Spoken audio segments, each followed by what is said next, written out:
Just like many franchises recently, Star Wars has shifted to the small screen and looked at television to flesh out its franchise, and that has led to mixed reviews. So today we're going to be looking at all of those by ranking all of the live action Star Wars series, all of which were released upon Disney Plus being created back in 2020. So yeah, we're going to be looking at all 7 shows and ranking them from worst to best.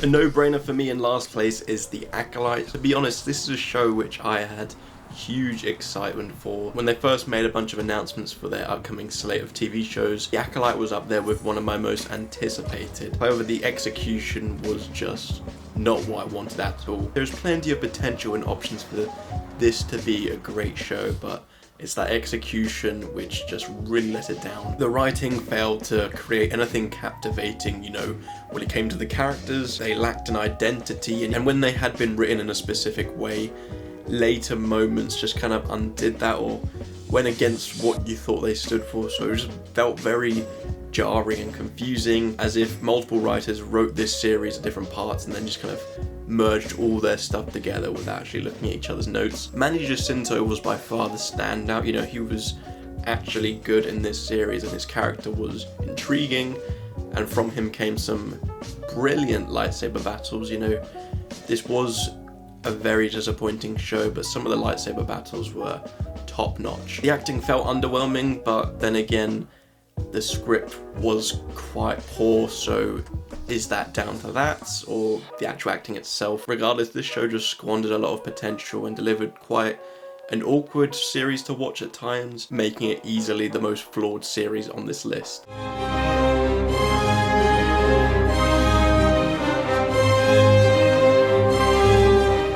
Speaking of wasted potential, next up on the list we have Obi-Wan Kenobi, a series that was probably most in demand once Disney Plus was formed, yet the final product we got was again underwhelming. There was this huge gap in time between Revenge of the Sith and A New Hope for Obi-Wan Kenobi as a character, so endless possibilities that could have been explored, but despite him being the titular character, this series doesn't focus enough on him. Instead, the focus shifted to characters whose fate we knew was in safe hands for the future, so there was no real tension along the way. Don't get me wrong, we did get some great moments throughout this series, mainly when Ewan McGregor and Hayden Christensen shared the screen. All their scenes were very powerful and emotional and just epic in size. For a mini-series with only 6 episodes, it never felt like this series got out of first gear. There was a lack of urgency and the focus was just in the wrong areas. It did wrap up in strong fashion, but just everything that came before it was just disappointing.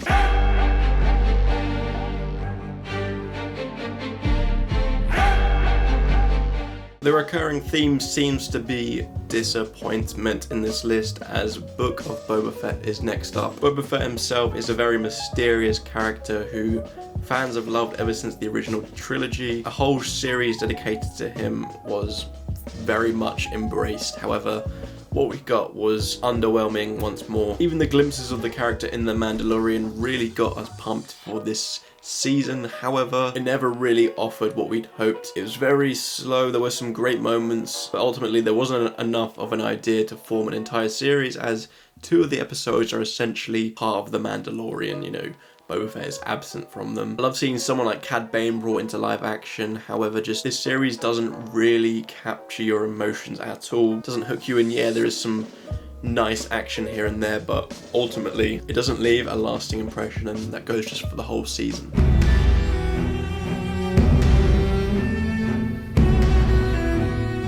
To be honest, Ahsoka actually surprised me, because I was never massive on the character herself, but when things started to get released and it was essentially a live action season of Star Wars Rebels, I got more and more excited, and to be honest, I was satisfied with what was produced. My opinion on Ahsoka herself wasn't changed. I thought Rosario Dawson did an okay job. There wasn't really much development towards the titular character, and she kind of just remained pushed to the side in my mind, but the stuff it was pushed to the side for was very worth it. Seeing those characters and their storylines brought into live action was very satisfying to see, and I think they did a very good job of staying true to what fans loved previously. The late Ray Stevenson also left an impression with such a unique and compelling role in the Star Wars universe. It's such a shame that he passed away, because what he left here was great, and we've been so happy for him to continue it on. But I think overall this is just a very refreshing series.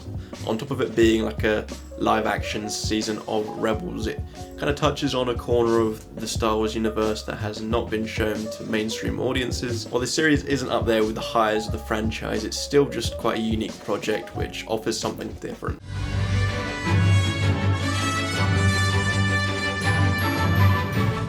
My biggest surprise of this list is actually Skeleton Crew coming in at 3rd place. Now, I know I've mentioned a lot of disappointment in this list, however I think this series gets its top 3 spot through just being extremely fun. This is kind of the case of, if this was just left on its own and there was no season 2 or anything to connect to it, I am totally fine with it. This was short and sweet, an homage to the 80s of films like that, the big one being The Goonies, which comes to mind. So yeah, I was just very impressed with how much charm this series had. The stakes felt high whilst not actually being intensely high compared to what we've had in this franchise. Also, the cast itself, majority kids, it's hard to pull that off, but they all stood their own ground and produced charismatic performances which went a long way in ensuring this was a success in my eyes. As I said, not a complex story at all. You've seen this format in films before, especially films in the 80s. It's just got the Star Wars twist on it, and it works, to be honest. It's not groundbreaking, but it does a good job ensuring a good time.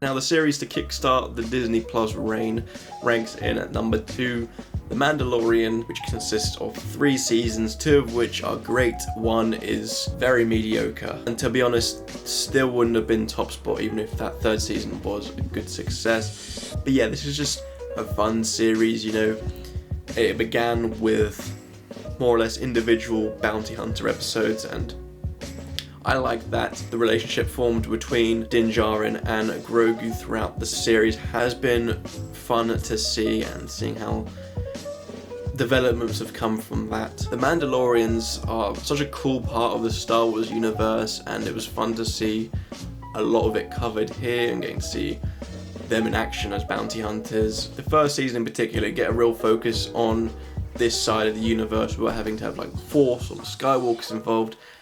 Obviously that does change over time, but regardless, it's still a fun series to watch. The writing is captivating in those first 2 seasons, and yes, I know you can criticize what you want, but the fan service does hit, and it's not super out of nowhere. It kind of makes sense, so you have to give credit for that. That 3rd season is not good by any means, but it doesn't harm the overall score too much, because at the end of the day, I'm a big fan of this series and the characters, so it comes in at 2nd place.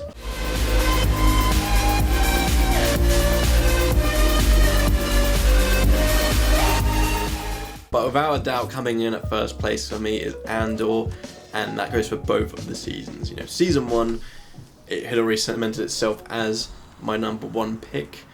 However, that 2nd season, that did something to me. It's just such a refreshing, I know I've used that before in this video, but it's just a refreshing series. It's so grounded, so serious, dealing with big subject matter, and it's easy to forget that it's part of the Star Wars universe just with how immersed you get into it. Very political, it's a spy thriller, focusing on the rebellion and all the little details that go into it, whether it's all mind games or certain strategies. It's just all very well thought out, and the end result is extremely satisfying. As I mentioned, season 2 surpassed the 1st season in my opinion, and just some of the episodes you got were honestly brilliant. It started off quite slow, but it built up drastically, and you got just such a superb run of episodes which ended out the season. Intense emotion, whether that's shock from what you're seeing, the dark places they go. To be honest, you just feel every emotion from anything that happens, the writing or just the direction it takes. You can view this by itself and acknowledge that it's a superb series, but then when you connect it into Star Wars and the wider universe and Rogue One and the original trilogy, it all just becomes even more satisfying. And it's not the flashiest series, there's not a single lightsaber in it, I don't think, but it's just the benefit of good writing, good storytelling, compelling characters, and just project which just all comes together very nicely. So that's my ranking of all 7 live-action Star Wars series. Please let me know what yours is down below, I'll be interested to hear. Of course, Andor Season 2 was the reason for making this list, but I know it's a bit late. But anyways, I hope you did enjoy, and yeah, I've got a bunch more videos coming out for you soon, so I hope to see you in those ones.